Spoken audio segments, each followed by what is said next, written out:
Margaret Whitmore stood in my driveway like a general surveying conquered territory, her perfectly manicured finger stabbing the air inches from my face. I don't care who you think you are, but your little brat is going to learn some respect. Or I'll have the police drag both of you out of this neighborhood. The 3 HOA board members flanking her nodded like trained seals, clearly expecting me to crumble under the weight of her suburban authority. I adjusted my badge and smiled, the kind of smile that makes criminals confess without being asked, "Ma'am, I am the police." The silence that followed was so complete I could hear Margaret's Botox cracking. But let me back up and tell you how the self-appointed queen of Willowbrook Estates learned that some battles aren't worth picking. It started 6 weeks ago when Margaret decided my 8-year-old daughter was a disruptive influence on the neighborhood children.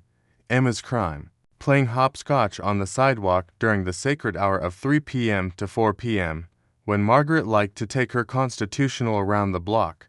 The first confrontation happened at the bus stop. I was running late from a department meeting, so Emma was waiting alone when Margaret approached her like a hawk diving for prey. "Little girl," she announced in a voice that could shatter glass, "you need to understand that this neighborhood has standards." Emma, bless her heart, looked up from her book with the kind of innocent confusion that only comes from being 8 years old and having no idea why an adult was yelling at her. "I'm sorry. What did I do wrong? Your chalk marks are still on the sidewalk from yesterday. That's vandalism. And your laughing during my walk time is disruptive to the peaceful atmosphere we've worked so hard to maintain." Vandalism. Because hopscotch chalk apparently violated the Geneva Convention. Emma called me immediately, her voice shaking with confusion. "Daddy, the mean lady says I'm not allowed to play outside anymore." That's when Margaret made her first mistake. She messed with my kid.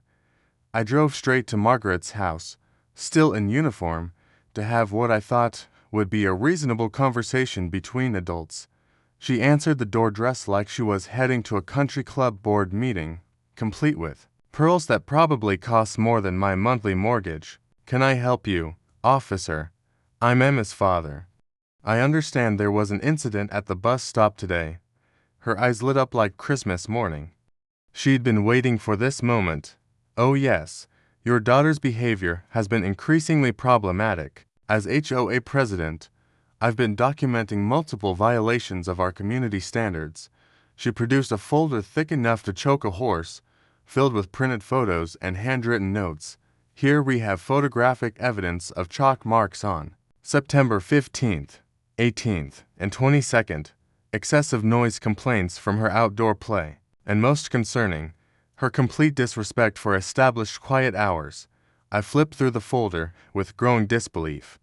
She'd been photographing my daughter for weeks, like some kind of suburban surveillance operation. "These are pictures of a child playing outside. These are documented violations of HOA Regulation Section 4.2, Public Space Maintenance, and Section 7.1, Noise Ordinances." She's 8 years old.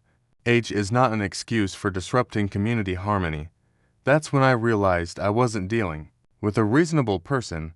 I was dealing with someone who'd weaponized homeowner association bylaws to wage war on children. The next week, Margaret escalated her campaign. She started timing Emma's outdoor activities, appearing at her window like a demented cuckoo clock whenever my daughter stepped outside. She installed a Ring doorbell aimed directly at our front yard. She even approached other parents at the bus stop with her folder of evidence.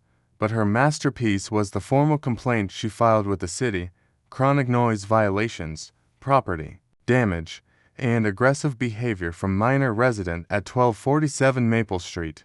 She wrote, copying half the neighborhood on the email. "Parent shows complete disregard for community standards and refuses to control child's destructive activities." The city forwarded it to me with a note. "Chief, thought you should see this.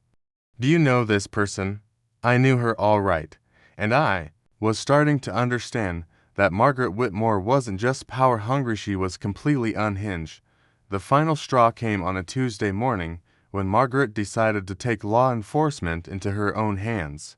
Emma was waiting for the school bus, reading quietly on our front steps, when Margaret marched across the street with her phone in hand. "I'm calling the police," she announced to my 8-year-old daughter. "Your father thinks he can ignore community rules, but I have connections down at City Hall." Emma, who'd been taught to respect adults but was quickly learning that not all adults deserved respect, looked up from her book with the weary expression of someone far too young to be dealing with this nonsense. "Ma'am, I'm just reading. I'm not doing anything wrong. Your very presence is disruptive. And that book," she squinted at the cover, "is too mature for your age. Are your parents monitoring your reading material?" She was now policing my daughter's book choices. A perfectly innocent chapter book about a girl detective had apparently violated some invisible moral code. "I need to speak with your father immediately. He's at work. Then I'll have the police bring him home." Margaret dialed 911 while my daughter watched in horror. The 911 call was a masterpiece of suburban entitlement.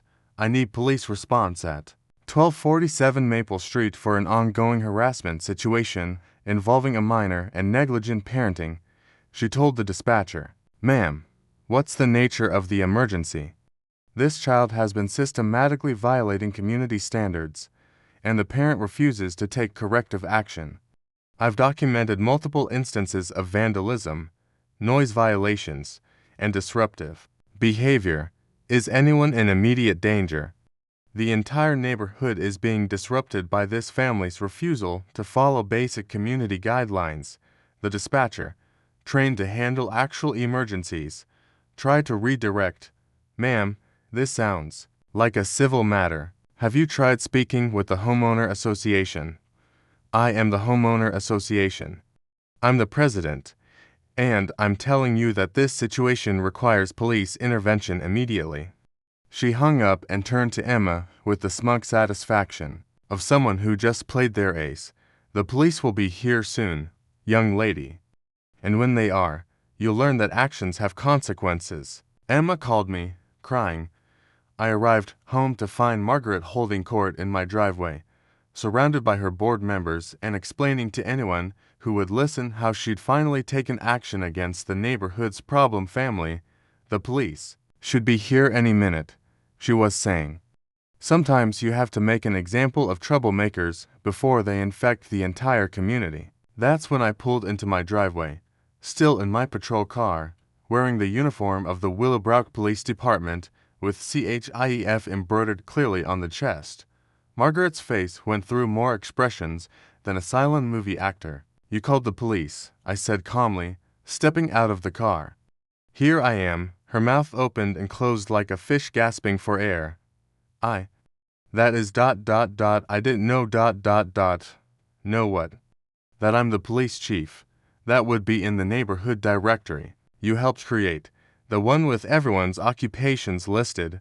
I pulled out my copy of the community phone book and flipped to my entry. "Davis, Michael, 1247 Maple Street. Police chief." The blood drained from her face so fast I thought she might pass out. "Or did you mean you didn't know that filing false police reports is a misdemeanor, that harassment of a minor is a crime, that your documentation of my daughter constitutes stalking?" I reached into my patrol car and pulled out my own folder. Unlike Margaret's amateur surveillance photos, mine contained real police reports, legal definitions, and documentation of her increasingly erratic behavior. "Mrs. Whitmore, you filed 17 complaints about my family in 6 weeks. You photographed my minor child without permission. You've harassed her at the bus stop. You filed a false police report. And you've threatened to have us dragged out of the neighborhood." I opened the folder and showed her the top page. "This is a restraining order. It prohibits you from approaching my daughter, photographing my family, or filing any further complaints about activities that are completely legal." Her perfect composure cracked like an egg hitting pavement. "You can't do this. I'm the HOA president. I have authority." "Ma'am, your authority ends where my daughter's civil rights begin." "And my authority? Well, that's backed by the entire police department.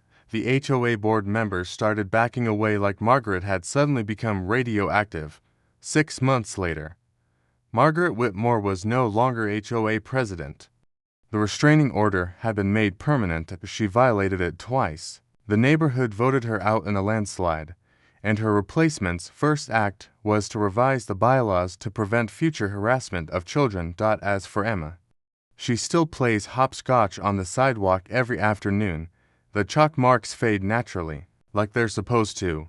And Margaret, she moved to a retirement community in Florida where, I assume, she can spend her golden years harassing people her own age. Sometimes the best revenge is just letting people dig their own graves. Margaret just happened to call the police chief to file the complaint.